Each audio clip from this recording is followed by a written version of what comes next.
ಎಲ್ಲರಿಗೂ ನಮಸ್ಕಾರ. ಇದು ಸುದ್ದಿ ವಿಶ್ಲೇಷಣೆ. ನಾನು ಶಶಿಧರ್ ಭಟ್. ನನ್ನ ಡಿಜಿಟಲ್ ವಾಹಿನಿ ಇದು ಯೂಟ್ಯೂಬ್ ಮತ್ತು ಫೇಸ್ಬುಕ್ನಲ್ಲಿ ಬರುತ್ತೆ. ಪ್ರತಿದಿನ ಸಾಧ್ಯ ಆದ ಮಟ್ಟಿಗೆ ಪ್ರಮುಖ ಸುದ್ದಿಯೊಂದರ ವಿಶ್ಲೇಷಣೆ ಮಾಡೋದಕ್ಕೆ ನಾನು ಯತ್ನ ಮಾಡ್ತೀನಿ. ಇದಕ್ಕೆ ತಮ್ಮ ಸಹಾಯ ಸಹಕಾರ ಬೇಕು. ಲೈಕ್ ಮಾಡಿ, ಸಬ್ಸ್ಕ್ರೈಬ್ ಮಾಡಿ, ಹಾಗೆ ಬೆಲ್ ಐಕಾನನ್ನು ಪ್ರೆಸ್ ಮಾಡಿ. ನನ್ನ ಪ್ರತಿ ದಿನದ ವಿಶ್ಲೇಷಣೆ ತಮಗೆ ತಲುಪುತ್ತೆ. ಹಾಗೆಯೇ ನಮ್ಮದು ಸ್ವತಂತ್ರ ಪತ್ರಿಕೋದ್ಯಮ. ತಮ್ಮ ಸಹಾಯ ಬೆಂಬಲವೇ ನನಗೆ ಶ್ರೀರಕ್ಷೆ. ಸೊ ಇವತ್ತು ನಾನು ಮಾತನಾಡ್ತಾ ಇರುವುದು ಮಾನವ ಹಕ್ಕುಗಳಿಗೆ ಸಂಬಂಧಪಟ್ಟ ಹಾಗೆ ಸೋಮವಾರ ಅಮೇರಿಕಾ ಬಿಡುಗಡೆ ಮಾಡಿರುವ ಒಂದು ವರದಿ, ಕಂಟ್ರಿ ರಿಪೋರ್ಟ್ 2022 ಅಂತ ಇದೆ ಇದಕ್ಕೆ ಹೆಸರು. ಅಂದರೆ 2022ರಲ್ಲಿ ಭಾರತದಲ್ಲಿ ಮಾನವ ಹಕ್ಕುಗಳಿಗೆ ಸಂಬಂಧಪಟ್ಟ ಹಾಗೆ ಏನೇನಾಗಿದೆ ಅನ್ನುವ ವರದಿ ಇದು. ಇದರಲ್ಲಿ ಕೆಲವು ಗಂಭೀರವಾದ ಪ್ರಸ್ತಾಪಗಳಿವೆ, ಕೆಲವೊಂದು ವಿಚಾರಗಳೇನಿವೆ ಆತಂಕಕ್ಕೆ ನಮ್ಮನ್ನು ಈಡು ಮಾಡುವ ಹಾಗಿದೆ. ಈ ವರದಿ ಬಂದ ತಕ್ಷಣ ಈ ವರದಿಯೇ ಸರ್ವಶ್ರೇಷ್ಠವಾದದ್ದು ಅಂತ ನಾನು ಹೇಳ್ತಾ ಇಲ್ಲ, ಅದು ಚರ್ಚೆಗೆ ಗ್ರಾಸವನ್ನು ಒದಗಿಸಿದೆ ಅಂತ. ಬಹಳ ಮುಖ್ಯವಾಗಿ ಇದರಲ್ಲಿ ಕೆಲವು ಅಂಶಗಳು ನಮಗೆ ಗೊತ್ತಿವೆ ಭಾರತದಲ್ಲಿ, ಅದರ ಬಗ್ಗೆ ಮಾಧ್ಯಮಗಳಲ್ಲಿ ಚರ್ಚೆ ನಡೆಯುವ ಸ್ಥಿತಿ ಇಲ್ಲ, ಮಾತನಾಡುವ ಸ್ಥಿತಿ ಇಲ್ಲ. ಆದರೆ ಈಗ ಅಮೇರಿಕಾ ದೊಡ್ಡಣ್ಣ ಈ ಒಂದು ವರದಿಯನ್ನು ನೀಡುವುದರಿಂದ ನಾವು ಅದನ್ನು ಗಂಭೀರವಾಗಿ ಪರಿಗಣಿಸಬೇಕಾಗಿದೆ, ಚರ್ಚೆ ಮಾಡಬೇಕಾಗಿದೆ. ಅದನ್ನು ಸಂಪೂರ್ಣ ಒಪ್ಪಿಬಿಡಬೇಕು ಅಂತ ನಾನು ಹೇಳ್ತಾ ಇಲ್ಲ. ಇದಕ್ಕೆ ಸರ್ಕಾರದಿಂದ ಡಿಫೆಂಡ್ ಸರ್ಕಾರ ಮಾಡ್ಕೊಳ್ಳುತ್ತೆ ಇವತ್ತಿಂದ ನಾಳೆಯಿಂದ. ಈ ಬಗ್ಗೆ BJP ಕಾಲಾಳುಗಳು ಪ್ರತಿಕ್ರಿಯೆಯನ್ನು ನೀಡ್ತಾರೆ, ಅಮೇರಿಕಾವನ್ನು ಅವರು ಅಟ್ಯಾಕ್ ಮಾಡ್ತಾರೆ. ಭಾರತ ದೇಶದ ಗೌರವವನ್ನು ಚ್ಯುತಿಪಡಿಸುವುದಕ್ಕೆ, ಗೌರವವನ್ನು ನಾಶಪಡಿಸುವುದಕ್ಕೆ ಅಂತಾರಾಷ್ಟ್ರೀಯ ಮಟ್ಟದಲ್ಲಿ ನಡೀತಿರುವ ಪಿತೂರಿಯ ಭಾಗ ಅಂತಾರೆ. ಆದರೆ ಈ ವರದಿ ಏನು ಹೇಳಿದೆ? ಮೊದಲನೇದಾಗಿ ಒಟ್ಟಾರೆಯಾಗಿ ಈ ವರದಿ ಭಾರತಕ್ಕೆ ನೀಡಿರುವ ಸಲಹೆ ಏನು ಅಂತಂದರೆ, ಮಾನವ ಹಕ್ಕುಗಳನ್ನು ನೀವು ಎತ್ತಿ ಹಿಡಿಯಬೇಕು ಭಾರತದಲ್ಲಿ. ಅಂದರೆ ಮಾನವ ಹಕ್ಕುಗಳನ್ನು ನೀವು ಎತ್ತಿ ಹಿಡಿಯಿರಿ ಅಂತಂದರೆ, ಈಗ ಮಾನವ ಹಕ್ಕುಗಳನ್ನು ಭಾರತದಲ್ಲಿ ಎತ್ತಿ ಹಿಡಿಯಲಾಗ್ತಾ ಇಲ್ಲ. ಇದು ಅದರ ಜೊತೆಗೆ ಅದು ಹೇಳ್ತಾ ಇದೆ 2022ರಲ್ಲಿ ಭಾರತದಲ್ಲಿ ಮಾನವ ಹಕ್ಕುಗಳ ಉಲ್ಲಂಘನೆಯ ಹಲವು ಪ್ರಕರಣಗಳು ನಡೆದಿವೆ ಅಂತ. ಭಾರತದಲ್ಲಿ ಮಾನವ ಹಕ್ಕುಗಳ ಉಲ್ಲಂಘನೆಯ ಹಲವಾರು ಪ್ರಕರಣಗಳು ಭಾರತದಲ್ಲಿ ನಡೆದಿವೆ ಅನ್ನುವ ಮಾತನ್ನು ಈ ವರದಿ ಹೇಳುತ್ತೆ. ಇದನ್ನು ಕ್ಯಾಟಗರಿ ಮಾಡಲಾಗಿದೆ. ಒಂದು, ಇಲ್ಲಿ ಸ್ವೇಚ್ಛಾನುಸಾರ ಹತ್ಯೆ ನಡೀತಾ ಇದೆ ಅನ್ನೋದು ಒಂದನೇ ಪಾಯಿಂಟ್. ಪತ್ರಿಕಾ ಸ್ವಾತಂತ್ರ್ಯ ಮತ್ತು ಖಾಸಗಿತನಕ್ಕೆ ಧಕ್ಕೆಯನ್ನು ತರಲಾಗಿದೆ ಅನ್ನುವುದು ಎರಡನೇ ಅಂಶ. ಮೂರನೇ ಅಂಶ, ಧಾರ್ಮಿಕ ಮತ್ತು ಜನಾಂಗೀಯ ಹಿಂಸಾಚಾರ ಭಾರತದಲ್ಲಿ ಹೆಚ್ಚಾಗಿದೆ ಅಂತ ಹೇಳಲಾಗಿದೆ. ಮೊದಲನೇದಾಗಿ ಸ್ವೇಚ್ಛಾನುಸಾರ ಹತ್ಯೆ ಅಂದರೆ ಮನಸ್ಸಿಗೆ ಬಂದ ಹಾಗೆ ಹತ್ಯೆ ನಡೀತಾ ಇದೆ ಅಂತ. ಅದಕ್ಕೆ ವಿವರಿಸುತ್ತೆ ಈ ವರದಿ, ಸರ್ಕಾರ ಮತ್ತು ಸರ್ಕಾರದ ಏಜೆಂಟರಿಂದ ನ್ಯಾಯಾಲಯದಲ್ಲಿ ವಿಚಾರಣೆ ನಡೆಸದೆ ಹತ್ಯೆ ನಡೀತಾ ಇದೆ ಭಾರತದಲ್ಲಿ ಅಂತ ಒಂದು ಆರೋಪವನ್ನು ಮಾಡ್ತಾ ಇದೆ. ಈ ವರದಿಯಲ್ಲಿ ಆರೋಪವನ್ನು ಮಾಡಲಾಗಿದೆ. ವಿಚಾರಣೆ ಇಲ್ಲದೆ ಹತ್ಯೆ ಮಾಡುವಂಥದ್ದು, ನಾವು ಎನ್ಕೌಂಟರ್ ಅಂತ ಏನಂತೀವಿ, ಯಾರಾಗಲ್ವೋ ಅವ್ರಿಗೊಂದು ಪೊಲೀಸರನ್ನ ಬಿಟ್ಬಿಟ್ಟು ಎನ್ಕೌಂಟರ್ ಮಾಡಿ ಹತ್ಯೆ ಮಾಡುವಂಥದ್ದು, ನ್ಯಾಯಾಲಯಕ್ಕೆ ವಿಚಾರಣೆ ಮಾಡುವ ಅವಕಾಶವನ್ನೇ ನೀಡದಿರುವಂಥದ್ದು, ಇದು ಭಾರತದಲ್ಲಿ ನಡೆಯುತ್ತೆ ಅಂತ ಈ ಒಂದು ವರದಿ ಹೇಳುತ್ತೆ. ಮತ್ತು ಬಹುತೇಕ ಯಾರು ಆರೋಪಿತರಿದ್ದಾರೆ ಮತ್ತು ಕೈದಿಗಳೇರಿದ್ದಾರೆ ಅವರನ್ನು ಅಮಾನವೀಯವಾಗಿ ನಡೆಸಿಕೊಳ್ಳಲಾಗುತ್ತೆ ಅಂತ. ಇದು ಎರಡನೇ ಪಾಯಿಂಟು. ಮತ್ತು ಮೂರನೇ ಪಾಯಿಂಟ್ ಈ ವರದಿ ಹೇಳುವುದೇನಿದೆ ಅಂತಂದರೆ, ಪತ್ರಕರ್ತರ ನ್ಯಾಯಸಮ್ಮತವಲ್ಲದ ಬಂಧನ ನಡೀತಾ ಇದೆ ಅಂತ. ಪತ್ರಕರ್ತರ ನ್ಯಾಯಸಮ್ಮತವಲ್ಲದ ಬಂಧನ ನಡೀತಾ ಇದೆ. ಹಾಗೆಯೇ ಕಾನೂನು ಕ್ರಮದ ಬೆದರಿಕೆಯನ್ನು ಒಡ್ಡಿ ಪತ್ರಕರ್ತರ ಸ್ವಾತಂತ್ರ್ಯ ಹರಣವನ್ನು ಭಾರತದಲ್ಲಿ ಮಾಡಲಾಗ್ತಾ ಇದೆ. ಇದು ಬಹಳ ಗಂಭೀರವಾದ ಸ್ವರೂಪದ್ದು. ಇದು ಒಂದು, ಈ ಬಗ್ಗೆ ಚರ್ಚೆ ದೇಶದಲ್ಲಿ ನಡೀಬೇಕು. ಎರಡನೇದಾಗಿ ಈ ವರದಿಯನ್ನು ಕೊಟ್ಟಂಥ ಅಮೇರಿಕ ಏನಿದೆ, ಅಮೇರಿಕಾದ ಮಾನವ ಹಕ್ಕುಗಳ ವಿಭಾಗ ಏನಿದೆ, ಅದು ತಾನು ಮಾಡಿರುವ ಈ ಆರೋಪವನ್ನು ಸಾಬೀತುಪಡಿಸಬೇಕು. ಅದೇ ರೀತಿ ಭಾರತ ನಾನು ಹಾಗೆ ಮಾಡಿಲ್ಲ ಅಂತ ಪ್ರೂವ್ ಮಾಡಬೇಕು. ಯಾಕೆಂದರೆ ಈ ವರದಿಯನ್ನು ಹೊರತರುವ ಸಂದರ್ಭದಲ್ಲಿ ಈ ಒಂದು ಮಾನವ ಹಕ್ಕುಗಳ ಸಂಘಟನೆ ಈ ಒಂದು ಕಂಟ್ರಿ ರಿಪೋರ್ಟ್ ಏನು ಹೇಳುತ್ತೆ ಅಂದರೆ, ನಾವು ಭಾರತದ ಜನರ ಜೊತೆ ಮಾತನಾಡಿ ಅಲ್ಲಿ ಪರಿಸ್ಥಿತಿಯನ್ನು ಅವಲೋಕಿಸಿ ಸತ್ಯಾಸತ್ಯತೆಯನ್ನು ನೋಡಿ ವರದಿಯನ್ನು ಸಿದ್ಧಪಡಿಸಿದ್ದೇವೆ ಅನ್ನೋದು ಅಮೇರಿಕ ಕ್ಲೇಮ್ ಮಾಡ್ಕೊಳ್ಳುತ್ತೆ. ಫೈನ್. ಆದರೆ ಈ ವರದಿ ಸುಳ್ಳು ಅನ್ನೋದೇನಿದೆ, ಇದನ್ನು ಪ್ರೂವ್ ಮಾಡಬೇಕಾದ್ದು ಭಾರತ ಸರ್ಕಾರದ ಹೊಣೆಗಾರಿಕೆ, ಅದು ಜವಾಬ್ದಾರಿ. ಸುಮ್ಮನೆ ಅಮೇರಿಕಾದ ಮೇಲೆ ಟೀಕೆ ಮಾಡಿ ಕೈ ತೊಳೆದುಕೊಂಡ್ರೆ ಆಗಲ್ಲ.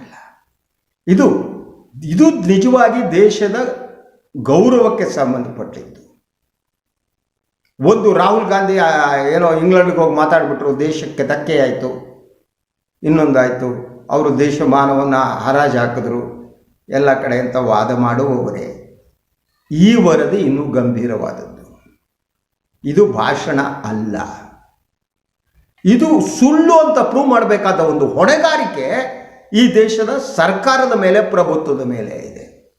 ಒಂದು, ಪತ್ರಕರ್ತರ ನ್ಯಾಯಸಮ್ಮತವಲ್ಲದ ಬಂಧನ ಅಂದ್ಕೊಳ್ಳಿ.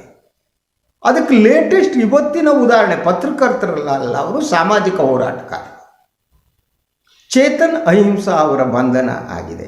ಫೇಸ್ಬುಕ್ನಲ್ಲಿ ಅವರು ಹಾಕಿರುವ ಒಂದು ಸ್ಟೇಟಸ್ ಸಲುವಾಗಿ.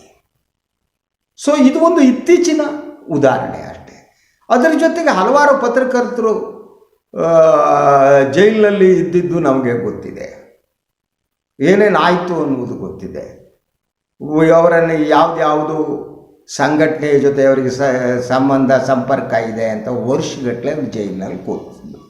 ಇದಕ್ಕೆಲ್ಲ ಇವತ್ತು ಸರ್ಕಾರ ಉತ್ತರ ಕೊಡಬೇಕಾದ ಅನಿವಾರ್ಯ ಸ್ಥಿತಿ ಬಂದಿದೆ ಅಂತ. ಅದಕ್ಕೆ ಒಂದು ಮಾತನ್ನು ಈ ವರದಿ ಹೇಳುತ್ತೆ, ನೀವು ನಿಮ್ಮ ದೇಶದ ಜನರ ಜೊತೆ ಮಾತನಾಡಿ ನಿಮ್ಗೆ ಸತ್ಯ ಗೊತ್ತಾಗುತ್ತೆ ಅನ್ನೋ ಸೂಚನೆಯನ್ನು ಸರ್ಕಾರ ಕೊಡುತ್ತೆ.